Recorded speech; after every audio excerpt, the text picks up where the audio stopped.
और सबसे पहले आज की अहम खबर यह है कि पाकिस्तान और अफ़गानिस्तान के दरमियान जो जंगबंदी हुई थी 48 घंटों की, वो ख़त्म हो गई है।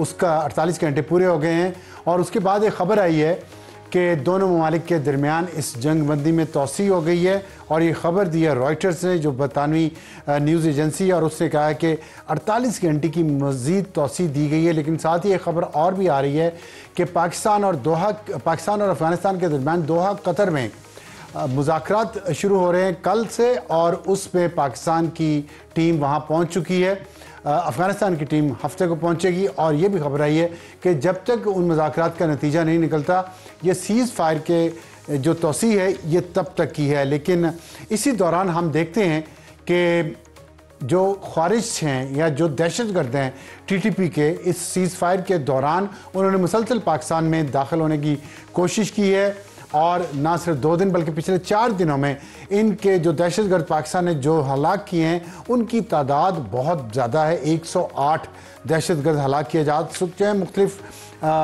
इलाकों में, जिसमें मीर अली शुमाली वज़ीरिस्तान भी है, जिसमें आज ये आखिरी जो उन्होंने वहाँ पे ख़ुदकुश हमला करने की कोशिश की FC के कैंप पर, और 6 वहाँ पे दहशतगर्दों को हलाक किया गया। तो ये जंग जारी है। और इसी दौरान ख्वाजा मोहम्मद आसिफ जो पाकिस्तान के वज़ीर दिफा हैं, और शायद वो दोहा भी पहुँच चुके हैं इन्हीं मुज़ाकरात के लिए जो अफ़गानिस्तान के साथ हो रहे हैं।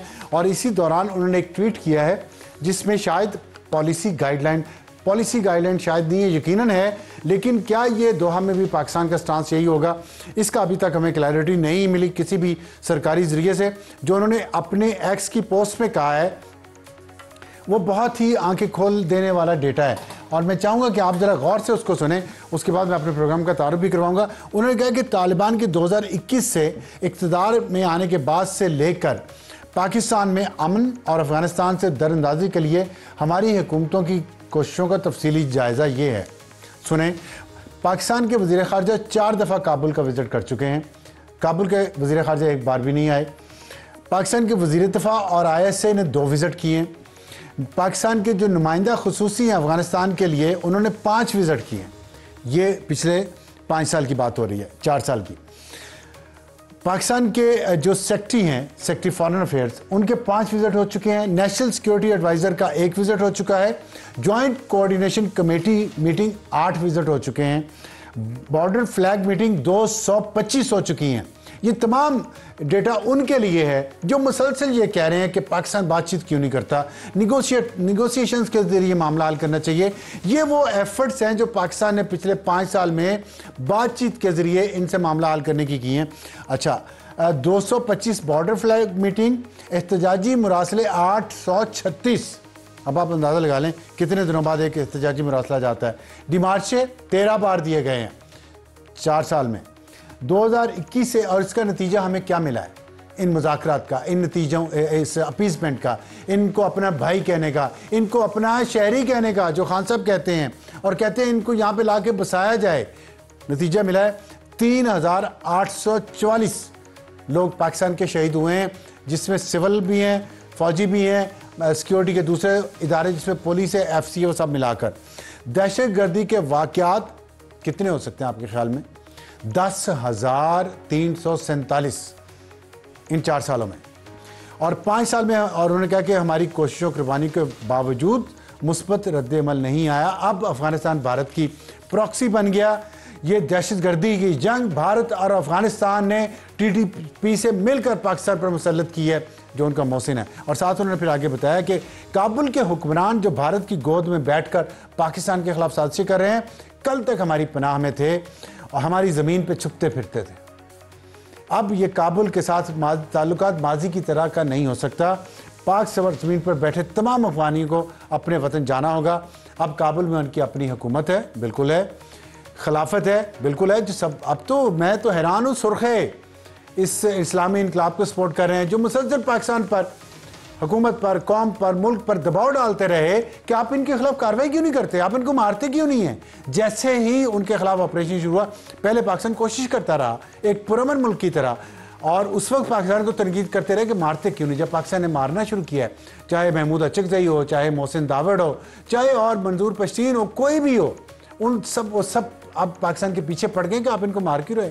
और उसको एक पंजाबी पख्तून जंग बना के पेश किया जा रहा है। आप सोचिए कितनी मुनाफिकत चाहिए इस काम के लिए कि पिछले 40 साल से पाकिस्तान पे तनकीद होती रही कि ये इस्लामिस्ट हैं, ये इंतहा पसंद हैं, इनको सपोर्ट मत करें, इनके साथ लड़ें। लड़ाई शुरू की तो उनके साथ जाके खड़े हो गए कि इनको मार क्यों रहे हैं आप।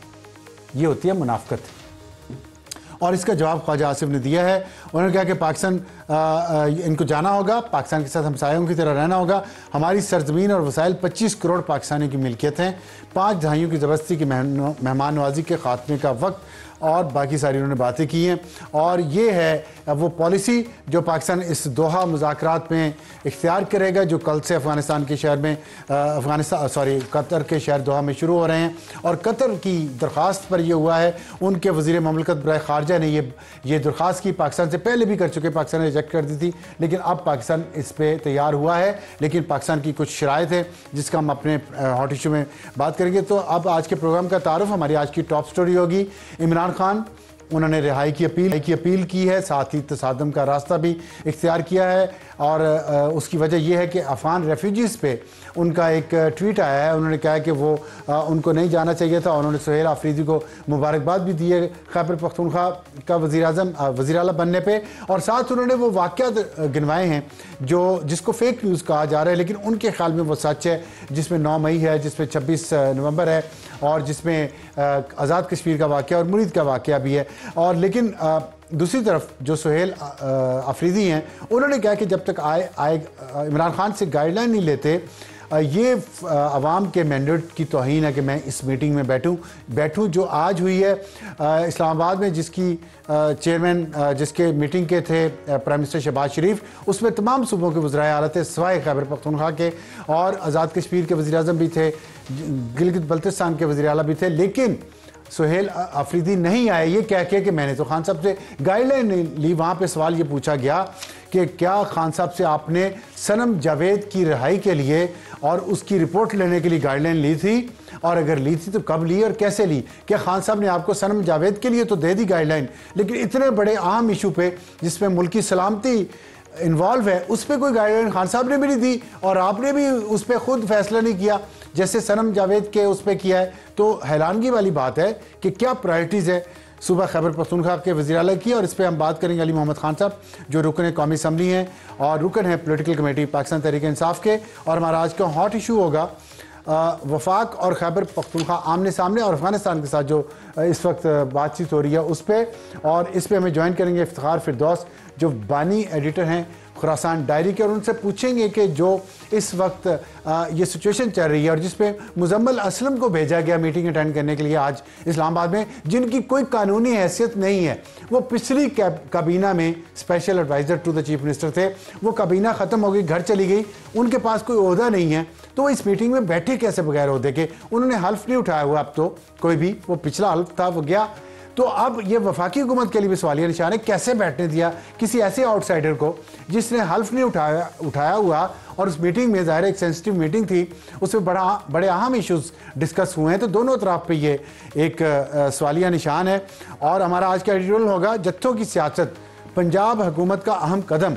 और ये अहम कदम तो उन्होंने उठाया है जिस पे उनकी तारीफ भी हो रही है, उन पे उंगलियां भी उठ रही हैं, उन्हें एक सियासी कीमत इसकी अदा करनी पड़ेगी। लेकिन क्या सियासी जमातों को इस बात से कोई सही कदम नहीं उठाना चाहिए कि उनको सियासी कीमत देनी पड़ेगी, या उठाना चाहिए चाहे उन्हें सियासी कीमत देनी पड़े? लेकिन इसके साथ साथ ये सवाल भी पैदा होता है कि जिनके खिलाफ पंजाब हुकूमत ने ये कदम उठाया है, क्या उनका चैप्टर हमेशा के लिए बंद होगा, या उसी तरह जिस तरह अप्रैल 2021 में कुछ महीनों के लिए बंद हुआ था और फिर खुल गया?